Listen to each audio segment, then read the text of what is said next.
We're sorry we're running late, at least, but we can start now. I'm sure you're all aware that the theme of this discussion is women, children, and marriage. And we have three distinguished panelists to address various topics. I said, let me just kickstart the process by introducing the first discussant. Helena Van Coller is of the Faculty of Law, Rose University, the senior lecturer of the Faculty of Law University, South Africa. She obtained her LLB and LLM degrees from the University of Free State and LLM from the University of Utrecht, the Netherlands. She submitted her LLB on the topic Administrative Law and Religious Organizations in 2012 and is currently a member of the International Consortium for Law and Religious Studies. Our intervention this morning will focus on homosexuality at the church, controversies and challenges. Please join me in welcoming Helena Van Coller to kickstart the discussions. Can I speak with you? Sorry, our intervention will be for 15 minutes. Each of these panelists will have 15 minutes to speak to their paper, at the end of which we will have another 10 minutes at the end of the presentations for the floor to ask questions or make comments. Thank you very much. I see we're running already a little bit, 20 minutes late, so I'll really try to keep it to the point. Maybe just to say from the outset, I'm a lawyer, I'm not an anthropologist, I'm not a sociologist, I'm not a historian, and I do not give myself out to be an expert on anything relating to African culture or religion, and that is also not the purpose of the paper. This paper is more from a South African religious perspective, a little bit of a case study, but also a reminder to myself and to religious communities in South Africa that issues of homosexuality is quite an emotional, it's a controversial, it's a sensitive issue.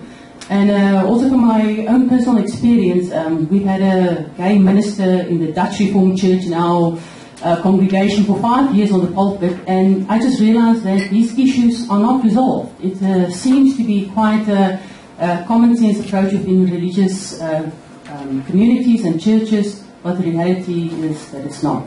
So, like I said, this is a kind of a reminder and a reflection to religious communities to guard jealously their right to freedom of religion, to speak out about issues of religion, to engage with government, and not to complain about things if they haven't done or made effort to protect their rights, assert and enforce their rights to religious freedom.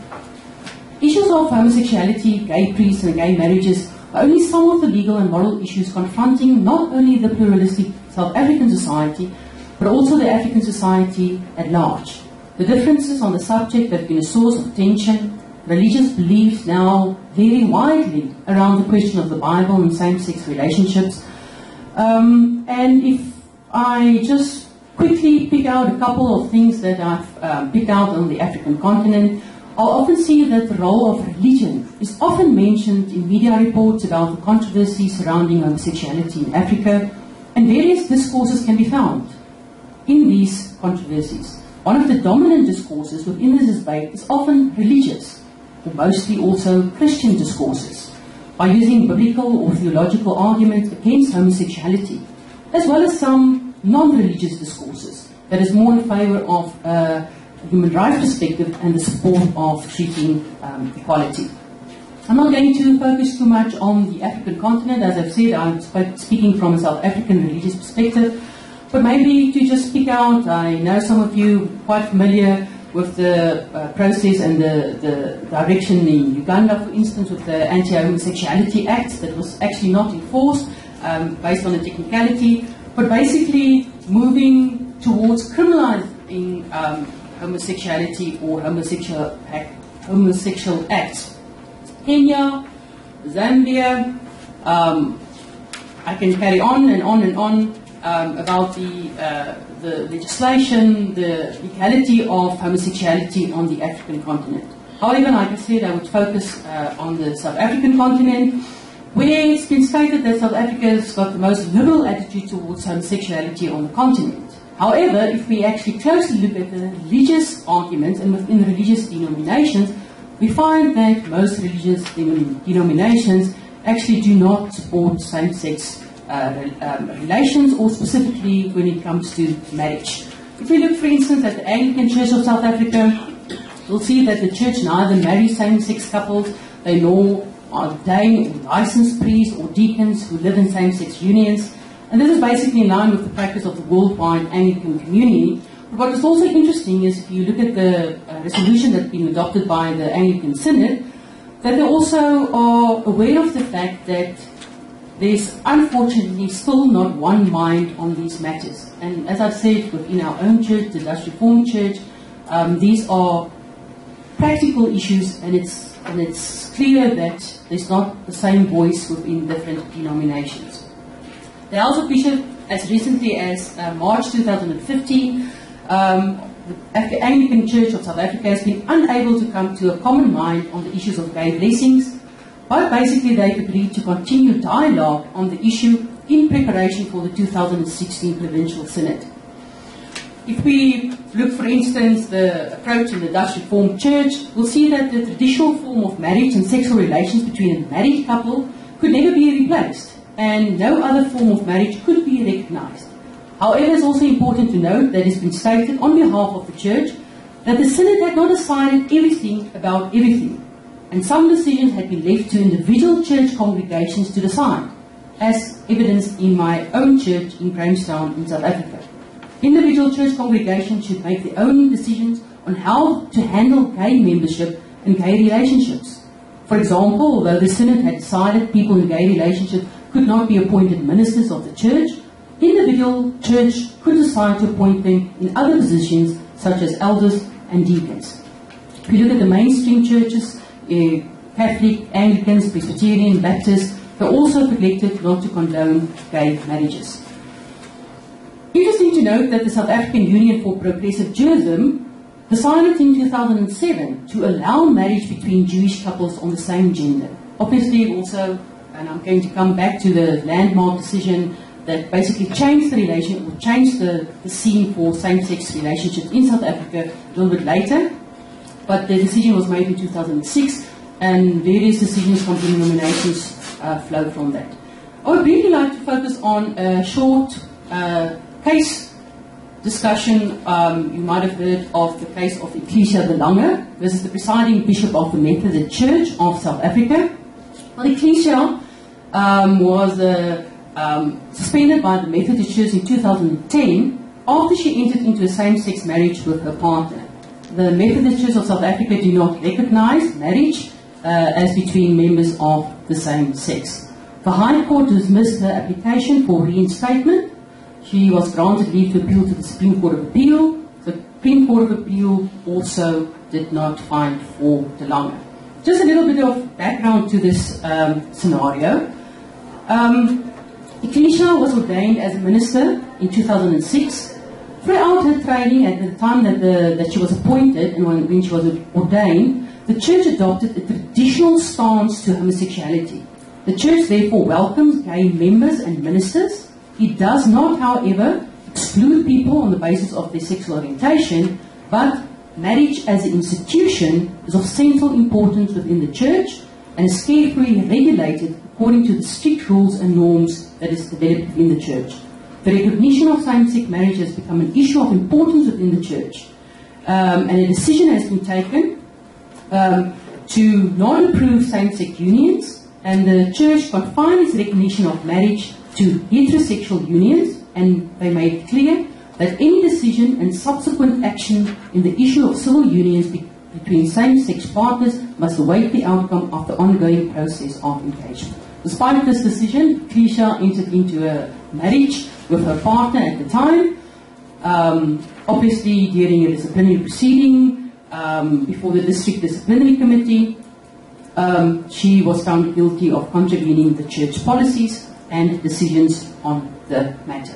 She took her case to the High Court. Initially, she had to first exhaust the remedies in terms of bringing her application for arbitration, which she did not do, and she took her case immediately to the High Court. She asked the High Court for an order setting aside the arbitration agreement, and then an interesting one, declaring that the decision to discontinue her by the Methodist Church constituted unfair discrimination and was unconstitutional. Which is quite interesting is that the whole issue was about the internal rules of the church. Whether the Methodist Church in fact has this rule where it forbids ministers to enter into a same-sex relationship. In her application, it was argued that she wanted the court to declare on the constitutionality of the discontinuation and whether it constituted unfair discrimination and whether it was unconstitutional. However, the Lange never challenged the validity or the constitutionality of the rule precluding same-sex marriages within the church. In fact, in her own admission, she said the following: "This is not a case where I complain about unequal treatment. That is not an issue before this court. It is not my case that the church should be compelled to allow same-sex marriages." And on that basis, the court never entered into that debate, which is quite unfortunate, because that was exactly what everyone was waiting for the court to do, to actually engage with the issue of the right to freedom of association, the right to freedom of religion, weighed against the right to equality and the right to non-discrimination. Insofar as the Lange therefore asked the SCA to declare that she had been unfairly discriminated against, correctly, the SCA held that the Lange had failed to lay a factual basis in support of the claim in her papers before the court.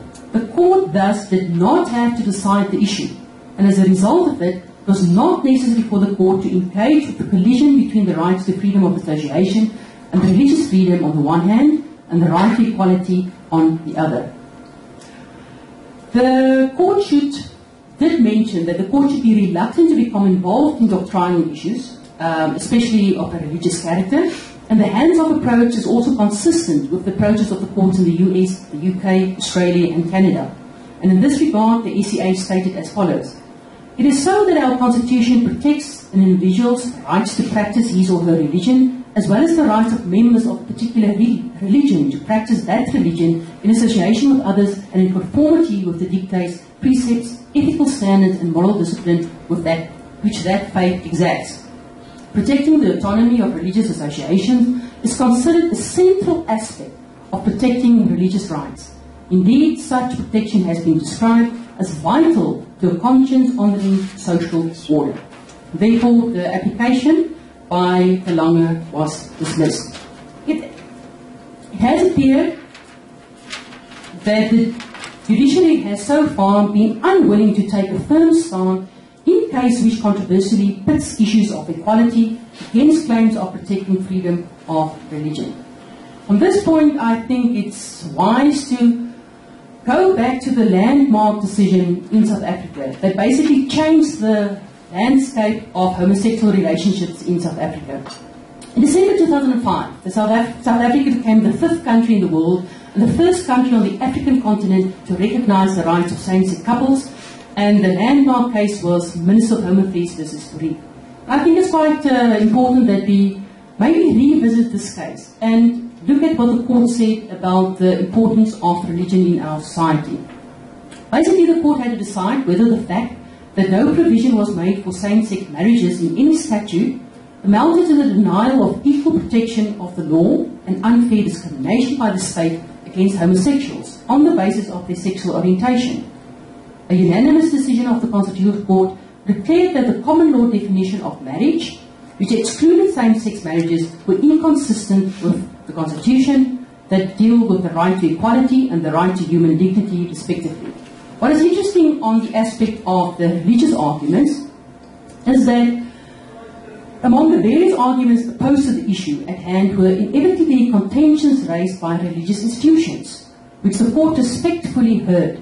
However, it was held that judges would be placed in an intolerable situation if they were to call upon and to construe religious texts and take sides on issues that have caused deep divisions within religious bodies. In the open and democratic society contemplated by the South African Constitution, there must be a mutually respectful coexistence between the secular and the sacred. Furthermore, it was held that the recognition of same-sex marriages would in no way force religious institutions to accept or even perform such marriages within their chosen belief, nor would the recognition deprive any religion or heterosexual couple from marrying within the tenets of their beliefs. I think the court correctly stated that at issue is a need to affirm the very character of our society as one based on tolerance and mutual respect. The test of tolerance is not how one finds space for people with whom and practices with which one feels comfortable, but how one accommodates the expression of what is discomforting. I think the judgment that was delivered by Justice L.D. Sachs, that calls himself a secular Jew, made me say that he became possibly the judge who most expressly acknowledged the importance that religion had for people in our society. This was not to impose a religion on anybody, but to acknowledge that faith had a huge meaning for millions of people in South Africa. So,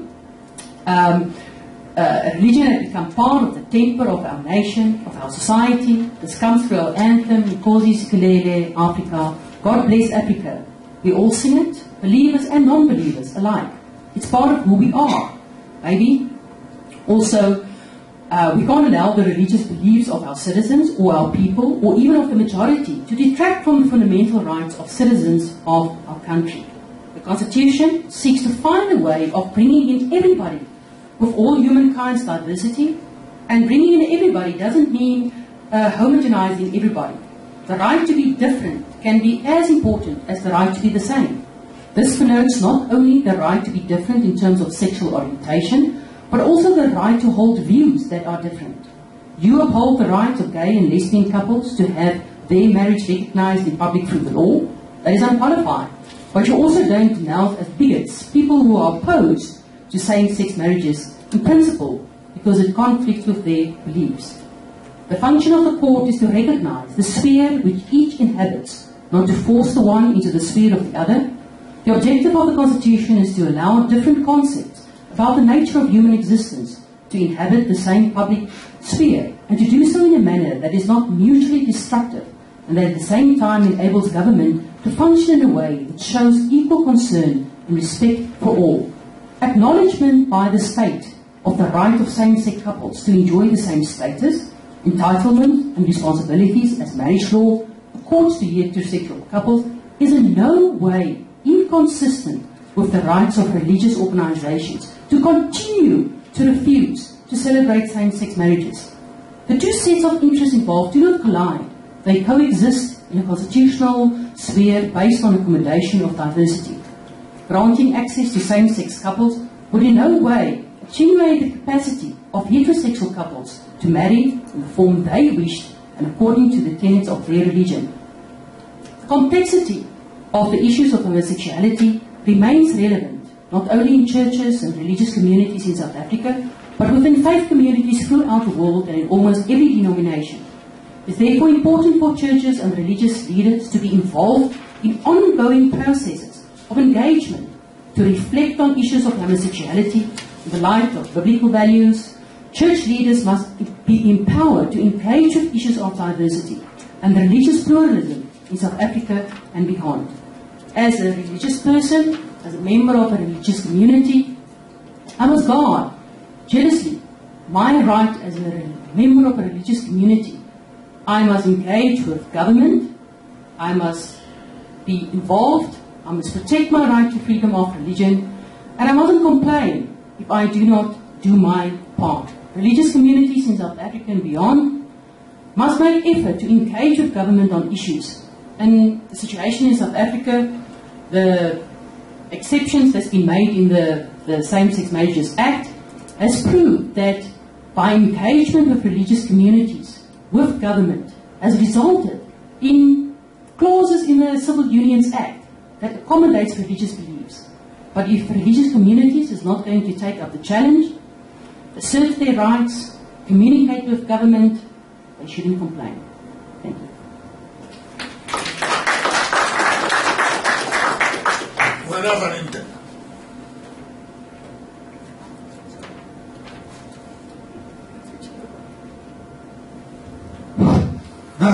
I'm interested in the intervention stating the perspective of the South African experience, particularly against the background of the recent decision I think the sum total of what the learned presenter said that constitutional provisions in South Africa recognize the fact that when viewed against same-sex marriage, at least the primacy of the constitution would prevail, and that the challenge is now thrown to church organizations to try and engage their members on the way forward. But as far as the constitution is concerned, same-sex marriage or homosexuality is not unknown to the South African law. Am I right? It's not a contravention of constitutional provisions. I think we now go to the next presenter.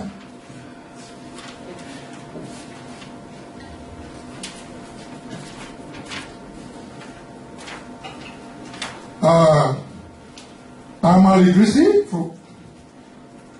from Morocco is a professor of law and political science at the University of Moulay Ismail in Memphis, Morocco. Research interests and publications focus on women and law in contemporary Muslim world. She will be speaking on women, law, and religion in Maghreb. Please join me in welcoming Mrs. Amal Idrissi from Morocco.